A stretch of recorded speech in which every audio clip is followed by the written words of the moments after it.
এই মুহূর্তে শুভেন্দু অধিকারী, তাকে সরাসরি তিনি পৌঁছে গিয়েছেন এই মুহূর্তে তার যে মূল অনুষ্ঠান মঞ্চে। মুখ্যমন্ত্রী শুভেন্দু অধিকারী তার প্রথম পাহাড় সফরে আজ কার্শিয়াংয়ে জোড়া কর্মসূচি রয়েছে শুভেন্দু অধিকারীর। এই মুহূর্তে মূল মঞ্চে মুখ্যমন্ত্রী শুভেন্দু অধিকারী, সঙ্গে নিশীথ প্রামাণিক, তিনিও রয়েছেন মঞ্চে। মুখ্যমন্ত্রী শুভেন্দু অধিকারীর প্রথম পাহাড় সফর কার্শিয়াংয়ে, আজ জোড়া কর্মসূচি মুখ্যমন্ত্রী শুভেন্দু অধিকারী।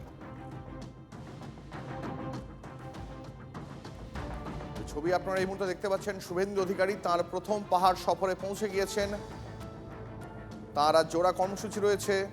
অনুষ্ঠানের মূল মঞ্চে পৌঁছে গেছেন শুভেন্দু অধিকারী, তার সঙ্গে রয়েছেন রাজু বেস্ত, সঙ্গে রয়েছেন নিশীথ প্রামাণিক।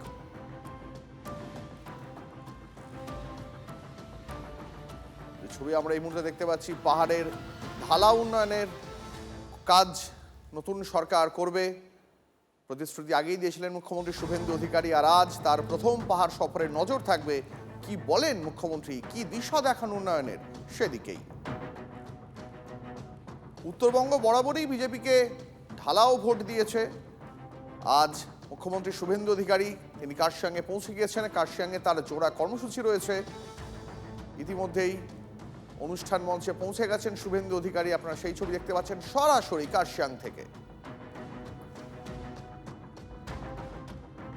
শুভেন্দু অধিকারীর প্রথম পাহাড় সফরে আজ পাহাড়বাসীর জন্য কি বরাদ্দ করেন, উন্নয়নের কোন রূপরেখা তিনি দেখান, সেদিকে তো অবশ্যই আমাদের নজর থাকবে।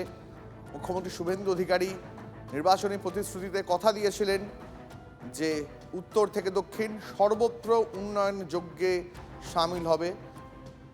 আজ কার্শিয়াংয়ে জোড়া কর্মসূচি মুখ্যমন্ত্রী শুভেন্দু অধিকারীর, পাহাড়ের উন্নয়নের দিকে নজর মুখ্যমন্ত্রীর।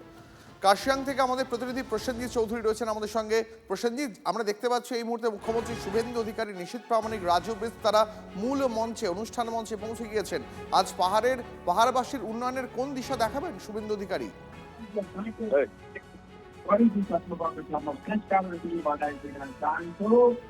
প্রসেনজিৎ, দেখো, পাহাড়ের মুখ্যমন্ত্রী শুভেন্দু অধিকারী প্রথমবার এসে পৌঁছেছেন এবং তাকে উষ্ণ অভ্যর্থনা জানানো হয়। দার্জিলিংয়ের সাংসদ রাজু বেস্ত তাকে যে নেপালি টুপি পরিয়ে এবং সাদা পরিয়ে তাকে অভ্যর্থনা জানান। সঙ্গে রয়েছেন উত্তরবঙ্গ উন্নয়ন মন্ত্রী নিশীথ প্রামাণিক সহ অন্যান্য মন্ত্রীরা এবং পাহাড়ের যারা রাজনৈতিক নেতৃত্ব, বিমল গুরুং, মানসি সিংরা, প্রত্যেকে কিন্তু সভামঞ্চে হাজির আছেন। এই সভা শুধুমাত্র সভা নয়, মুখ্যমন্ত্রীকে সম্বর্ধনা দেওয়ার জন্য এই সভার আয়োজন। যে কারণেই সরকারি যে জনকল্যাণ শিবির, সেই শিবিরে যাওয়ার আগে মুখ্যমন্ত্রী সবার আগে কিন্তু এই সভা মঞ্চে এসেছেন। এই সভায় প্রচুর মানুষ পাহাড়ের বিভিন্ন এলাকা থেকে এসেছেন। তারা মুখ্যমন্ত্রী ছবি সহ প্ল্যাকার্ড নিয়ে সকাল থেকে অপেক্ষা করেছেন। তারা হস্ত উল্লাসে মুখ্যমন্ত্রীকে বরণ করেছেন।